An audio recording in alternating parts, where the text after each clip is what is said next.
Page 5 lit. We outside. Blessings for another day. What's good? Hope everybody's doing well. I ain't trying to keep everybody. I'm just trying to give a synopsis of what we do here at We Outside. Page 5 lit.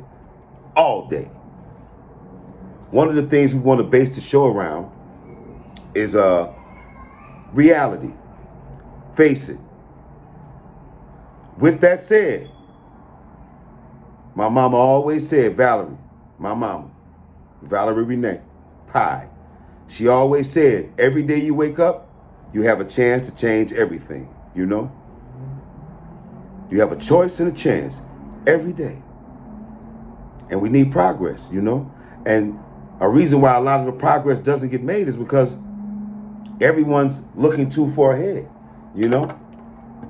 Example, I know a guy, he wants to work, he wants to get a job, you know, but he's 24 years old, he has no ID, you know, he doesn't have a social security card, and it's been for years, and now he's too embarrassed to ask anybody to tell him what to do next, you know, because he a G, he run around, you know, he do this other thing, got a couple of chicks, he getting a couple of dollars, but he has not applied himself to live in any other type of life, you know, and so he has to start from the beginning.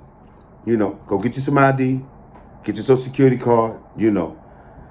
And then maybe we can grow from there. But you have to start off with the basics. Sometimes that's what the beginning is about. You know, progress, honestly, I don't care if it's this much.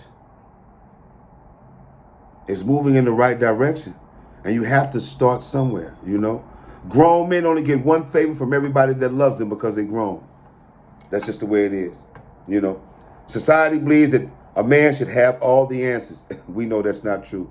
Society believes a man shouldn't feel nothing, but we do. And because we're men, we're supposed to take that on the chin, you know. It sounds good, but it very rarely works out, you know. The reality in which we live, you know, is changing dynamically every day. And no one's really addressing it. And when I say every day, my son, he's 20 years, I have a son 20 years old. You know, I have 6 kids. And one of my younger sons, he's 20. He graduates from college next year.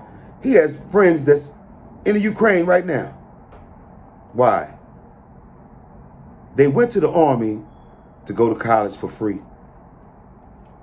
And now they're at war, you know. They're not going to be the same when they come back. You understand what I'm saying?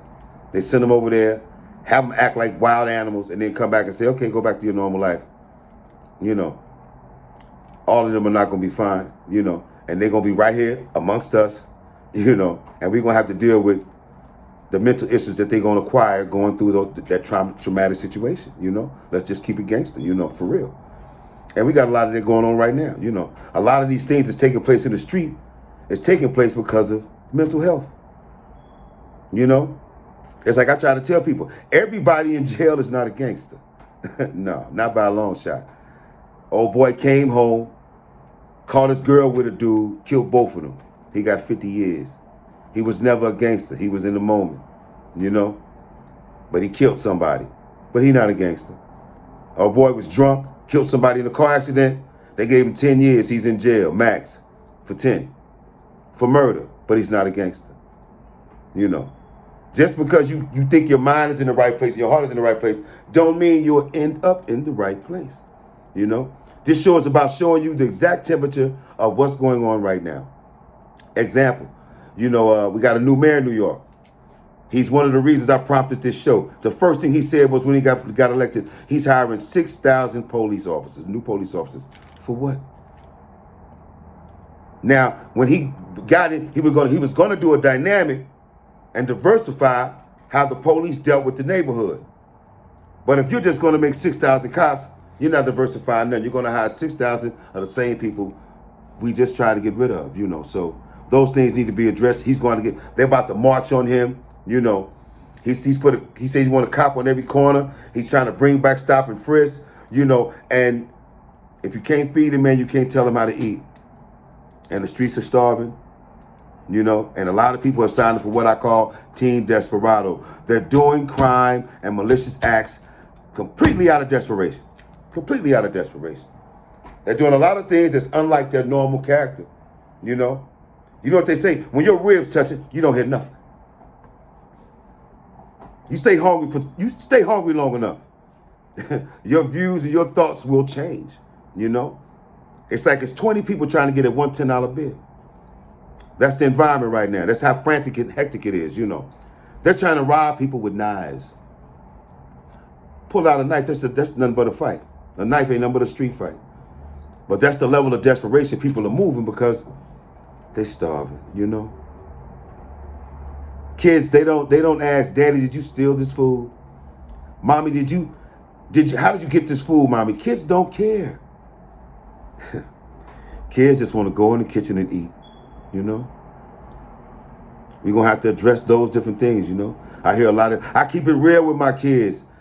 Yeah, but that's not true. We have to change that too because your kids love you. So when they hear you complain about something, they're going to care, okay? Example, a little girl heard her mama complaining about food, right? Her mom was in the kitchen beefing. The little girl's in the next room. But she loves her mom. They love to make her moms happy. So now the little girl thinks because she was burdened with hearing her mama's woes, she feels if she eats less, it'll make mommy happy. Your daughter loves you, so she cares about what you care about. When you share your woes with her, she's going to help carry that for you because she loves you. So when you're in deep water, don't share that with your children. It's detrimental to their growth. Don't dump that shit in their lap talking about, I keep it real with my kids. They don't need to know that. Your sons don't need to know every problem you have with the men in your life. They don't need to know that. For what? Somebody's going to get hurt, okay? And the dynamic missing from that is how a man deals with his woman is not how a man deals with the children. It's different. And the problem is people be trying to connect them. Just because I'm not doing what your mother wants me to do the way she wants me to do it does not mean I don't love my child. The aggression or the emotional stress that I'm going through with her mother, I do not want that for my child. So they're not supposed to be connected. See, even in turmoil, the parents still supposed to be on the same page because at the end of the day, it's about the growth of the child, you know? And we got to change how we look at it. Hey, yo, listen, the guy bought his child, he bought his son a pair of sneakers. He wanted an award. I said, my dude, that's what you're supposed to do. Straight like that. And I said, stop that babysitting shit. It's not babysitting when it's your child, you know? Little things like that can just change the way people do and deal with things and carry out their life, you know? And he seemed to didn't know it until I said it to him, you know? It's not babysitting when it's your kid, all right? It's not daddy time. You're a parent. There's no days off for a mother. So when a man is on, he's supposed to be on happily, you know, but we're going to address that at a later date. Like I said, I'm Killer Cali. Welcome to the show.